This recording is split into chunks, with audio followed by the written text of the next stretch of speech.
everyone and welcome to day 11 of character design. Today I am drawing a mutant character.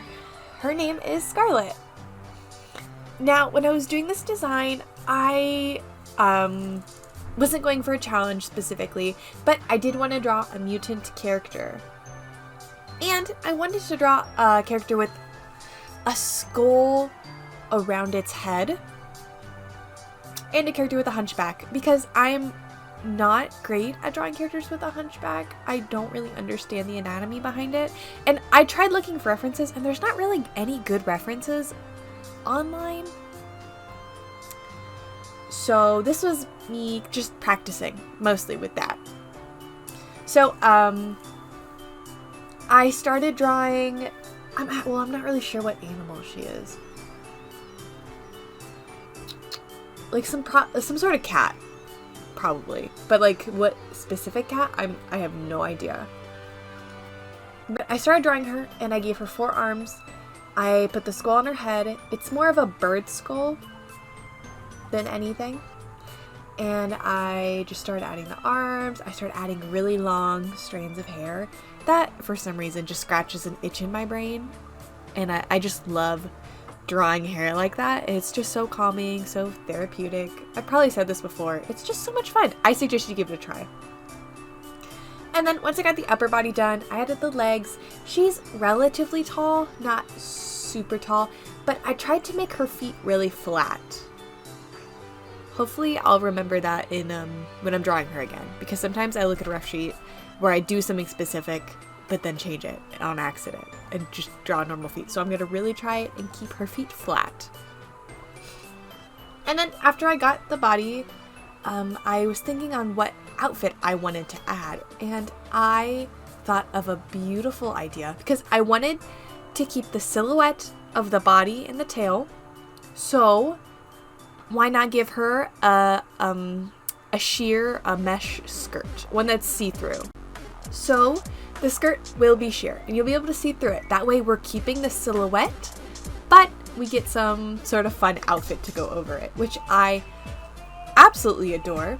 So there's 2 layers to the skirt. There's going to be a top layer and then a bottom layer. The top layer is going to be smaller, of course, and then the bottom layer is going to be bigger. So it's going to be more of like a ball gown, but shorter.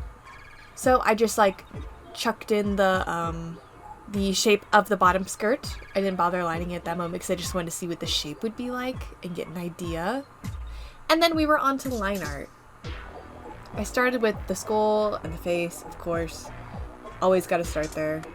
The line art for this picture, I think, is beautiful. I think I did a great job. Pollyanna and Skarlette, they're just having really good line art. That was my good line art days. That's for sure. Which is very funny because Polaris, which is the one I did before Pollyanna and Skarlette, I did not do good line art. So I guess that I just needed that moment of weakness to just overachieve in the next few, which is great. I love that for me. Now, line art is going to take a while for Skarlette, for sure, because of her hair and all those strands. And I like to take my time with that because it's enjoyable for me. I enjoy it. I really recommend you just draw a character with poofy hair because it will not disappoint. So I'll let you watch the line art. Enjoy.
So I was done with the line art. There's not much to say about it. It looks great. I don't have any problems with it. And then I moved on to coloring. Now, predictable me, I'm sure you can guess what color palette I decided.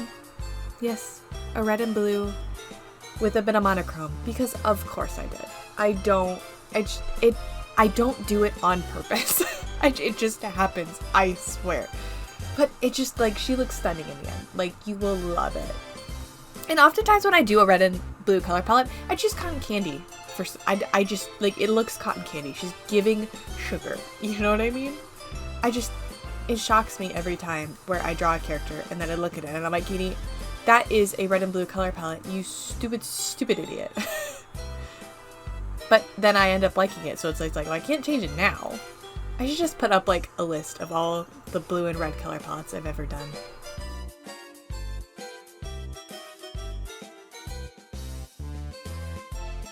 Now, on her ref sheet, I will be adding a reference without the dress, the skirt, and then one with, just so we can be able to see what is going on under the skirt a bit better. You know, I always suggest it with references. If you have something that's busy, you know, break it down. Add 2 versions of it on the ref. That is, you should do that. There's nothing wrong with that. I say go for it. I also made 2 of her arms gray, and I will also add stripes later, which I really like. It gives a variety, and it doesn't let the colors bleed into each other. You know, it gives a good contrast between a dark color and that light pink. If you have a character that you're looking at and it's like, wow, this character is full of, like, just pastels, which, don't get me wrong, is great for some characters. I'll put up my favorite pastel character here. Her name's Margaret. But if you want to make an adjustment where you feel like the colors are too close to each other, add a darker color in contrast, or maybe a more saturated color, and it could improve your character design like 100%. Because this character would not work if I just kept pastels. It could theoretically work, but I don't think it would work as well as this if I hadn't included a contrasting color. Which, I mean, that's also why I like doing the red and blue and then black and white or monochrome, because I just think it looks sleek. I think it looks good, and for some reason it scratches an itch in my itty bitty brain. And of course the classic Katie thing, you add particles on everything. I don't know why that also is like my go-to. I don't really know. I mean, it matches when you add particles on the skin and then you add that goop. You know what I mean? It just looks good, so I don't blame myself for doing that. It is good. And here's me adding those stripes I talked about earlier. Now, the thing about the stripes, could it be more throughout the design? Sure. I think that would be one critique. Maybe if she had shoes, I don't know, to add more of a stripe somewhere. But I mean, you could also argue that the hair does that as well. So it's like, it is what it is. And adding some more particles on the gray because I can. And then I also added stripes in the bow, which I think it looks great. Skarlette, honestly, one of my favorite mutant characters ever. Like, for sure. So cute. And I made her eyes white because I felt like that just fit really well. I don't do that often. But for her, hey, we broke rules. No, we didn't. We did not break any rules with this design. We stayed right in our comfort zone. I will say, yeah, I wouldn't say this is a comfort character, but it for sure screams KateKruzan, in my opinion, in my humble opinion. And I played around with the opacity on the skirt just to see which looked best. Overall, I used like 60% except for the red, which I did 50. I think it looks great. I don't see a problem with it. And I used a different red or pink on the skirt than I did the skin, just to make it look more saturated and better, which I think looks great. I also did that with the blue.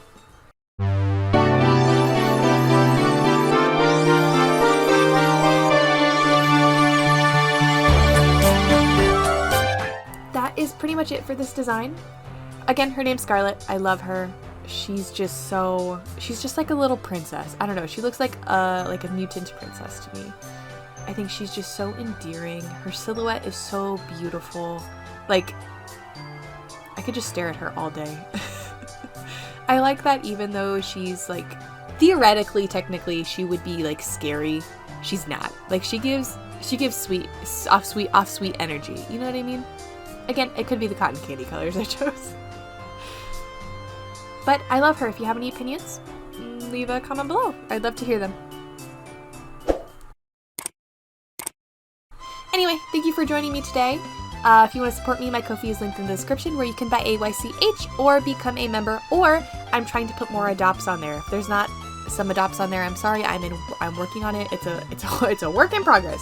Or if you want to talk to me about animation, character design, anything art related or commission related, you can go to my contact code in the description and you will find my Discord there. You just have to click the link of my Discord and it will take you directly to my Discord. You don't even need to type in my username. It's very convenient. And that's it.